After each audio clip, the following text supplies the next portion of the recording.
अस्सलामु अलैकुम वरहमतुल्लाह। हमारा आज का सबक सूरतुन नस्र। सूरतुन नस्र मदनी सूरत है। प्यारे बच्चों, कुरान मजीद की अंडरस्टैंडिंग और तफसीर और उसके अहकामात को समझने के लिए ये जानना बहुत फ़ायदेमंद है कि ये सूरत मदनी सूरत है या मक्की सूरत है। मक्की और मदनी सूरतों में क्या फ़र्क है? कुरान मजीद की टोटल 114 सूराज हैं, 114, और ये 114 सूरतें दो हिस्सों में डिवाइडेड हैं। कुछ मक्की सूराज हैं और कुछ मदनी सूराज हैं। मक्की सूरतें वो तमाम सूरतें हैं जो नबी सल्लल्लाहु अलैहि वसल्लम पर बिफोर हिजरा या हिजरत मदीना से पहले नाजिल हुई, और वो तमाम सूरतें जो प्यारे नबी सल्लल्लाहु अलैहि वसल्लम पर हिजरत मदीना के बाद नाजिल हुई उनको मदनी सूरतें कहते हैं। मदनी और मक्की सूरतों के टॉपिक्स में और उसके अंदाज़े बयान में, उसकी मैथडोलॉजी में, उसमें अल्लाह सुब्हानहू तआला जिस तरह से हम हमारे साथ कलाम करते हैं उसमें बहुत डिफरेंस है। मक्की सूरात छोटी छोटी सूरतें हैं और उनमें ज़्यादातर तौहीद, रिसालत, आखिरत, जन्नत और दोज़ख वगैरह का जिक्र है। मोमिनीन के लिए इनामात का जिक्र, और जो नहीं मानेंगे, काफिर हैं, मुशरिकीन हैं, उनके लिए सजाओं का जिक्र है। और जो मक्की सूरत हैं वो अपने अंदाज में एक खास रिदमैटिक स्टाइल रखती हैं, उसमें एक रिदम है। जबकि मदनी सूरतें चूंकि आफ्टर हिजरा प्यारे नबी सल्लल्लाहु अलैहि वसल्लम पर नाजिल हुई, और चूंकि हिजरत मदीना के बाद मुसलमानों के पास अपनी स्टेट थी ना, मदीना इस्लामी रियासत थी, तो उसमें फिर आप सल्लल्लाहु अलैहि वसल्लम पर जो भी सूरतें नाजिल हुई, जो अहकामात नाजिल हुए, वो डिटेल सोशल और मुसलमानों की इबादत और मुसलमानों के फ़िक़ही मसाइल और किस तरह से इस्लाम को फैला सकते हैं, तबलीग इस्लाम, जिहाद वगैरह के अहकामात पर मुश्तमिल है। सूरतुन नस्र वैसे तो मक्का में नाजिल हुई, लेकिन आप देखेंगे अपने कुरान मजीद पर किसके साथ लिखा हुआ है, मदनिया, कि ये मदनी सूरत है। और इसका रीजन यही है कि ये नाजिल तो मक्का में हुई लेकिन आफ्टर हिजरा नाजिल हुई। इसलिए हिजरत के बाद जो भी सूरतें हैं, चाहे वो जिस भी जगह पर नाजिल हुई, उनको हम मदनी सूरतें कहते हैं।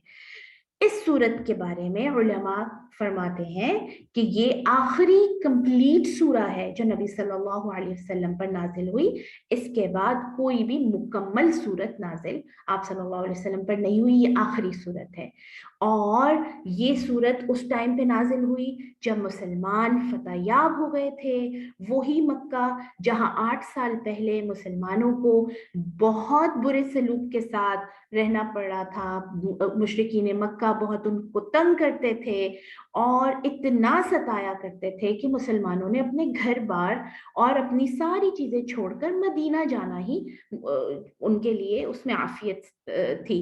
अल्लाह सुब्हानहू व तआला ने नबी सल्लल्लाहु अलैहि वसल्लम को मक्का छोड़ने का हुक्म दिया और आप सल्लल्लाहु अलैहि वसल्लम अपने तमाम मोमिनीन साथियों के साथ मदीना चले गए।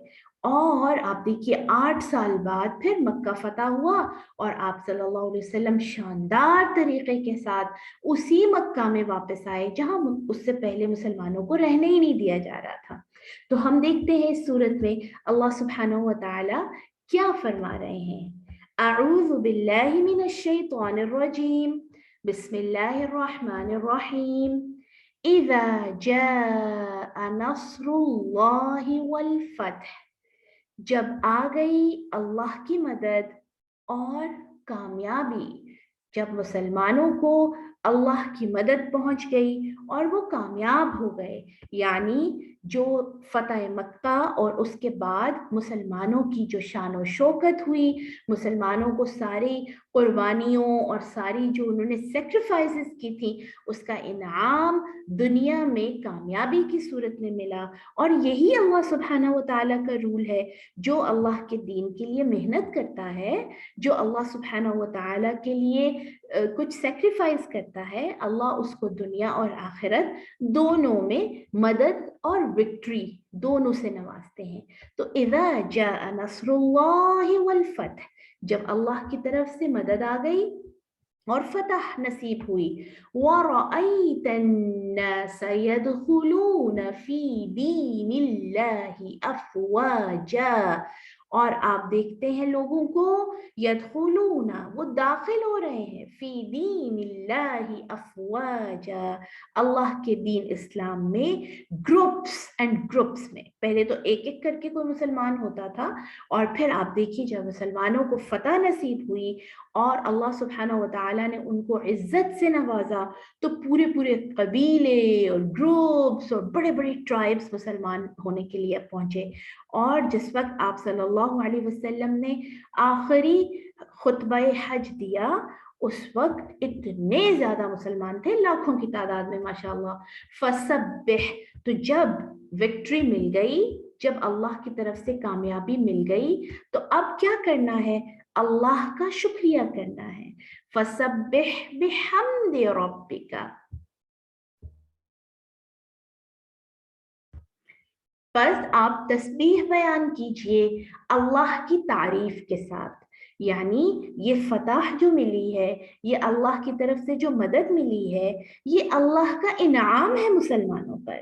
تو مسلمان کا یہ طریقہ ہونا چاہیے کہ جب بھی اس کو کامیابی ملے، وہ اس کو اپنی قابلیت نہ سمجھے، اپنے آپ کو ریزن نہ سمجھے کہ میری وجہ سے کامیابی ہوئی ہے، بلکہ کامیابی اور وکٹری کس کی طرف سے ہے؟ اللہ کی طرف سے.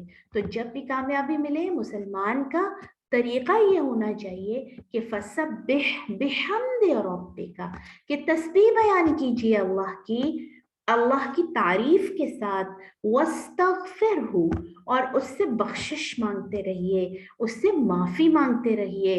انہو کان توابا، بے شک اللہ بہت جلدی توبہ قبول کرنے والا ہے. اللہ ہی وہ ذات ہے جو معافی دے سکتا ہے اور توبہ قبول کرتا ہے. پیارے بچوں، سورۃ النصر جب نازل ہوئی تو صحابہ کرام جو ہیں وہ بہت پریشان ہو گئے، کیونکہ اس سورت کی جو آیات ہیں اس سے پتہ چل رہا تھا کہ آپ صلی اللہ علیہ وسلم کو دیا ہوا مشن اب کمپلیٹ ہو گیا ہے، اور آپ صلی اللہ علیہ وسلم اب اللہ سبحانہ و تعالیٰ سے ملنے کے لیے جانے والے ہیں. حضرت ابو بکر صدیق رضی اللہ تعالیٰ عنہ کے بارے میں آتا ہے کہ جب انہوں نے یہ سورت سنی، جب اس سورت کی آیات سنی تو وہ رونے لگ پڑے، کیونکہ وہ آپ صلی اللہ علیہ وسلم کے بیسٹ فرینڈ تھے نا، صدیق رضی اللہ تعالیٰ عنہ، ابو بکر صدیق.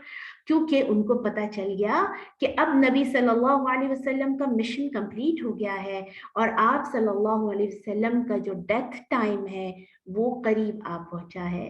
اور اس صورت کے بعد محمد صلی اللہ علیہ وسلم، پیارے نبی صلی اللہ علیہ وسلم، اپنا زیادہ تر وقت عبادت میں گزارنے لگے. تو آج کی صورت سے ہم نے کیا سیکھا؟ کہ مدد اور کامیابی اللہ کی طرف سے ہے، چاہے کوئی کتنا ہی کمزور کیوں نہ ہو، چاہے جو دوسری پارٹی ہے یا اوپوننٹ ہے یا حالات ہیں وہ کتنے ہی اسٹرانگ کیوں نہ ہو، اصل کامیابی اللہ کی طرف سے آتی ہے. اور اس کے لیے پھر ہمیں اپنے آپ کو اللہ کے ساتھ اٹیچ کرنا ہے، اور اللہ کے ساتھ اٹیچ ہونے کا اور اللہ سے جڑنے کا سب سے بہترین طریقہ اللہ کی عبادات جو فرض ہیں ہم پر، اس کے بعد قرآن مجید کے ساتھ جڑنا ہے، کیونکہ قرآن مجید اللہ سبحانہ و تعالیٰ کی باتیں ہیں نا، اور کلام ہے. تو اللہ سبحانہ و تعالیٰ ہمیں دنیا اور آخرت کی کامیابی عطا فرمائے اور ہمیں اپنے اس کلام کے ساتھ جوڑے رکھے. انشاءاللہ کل اگلی صورت کے ساتھ ہم پھر ملیں گے. السلام علیکم ورحمۃ اللہ.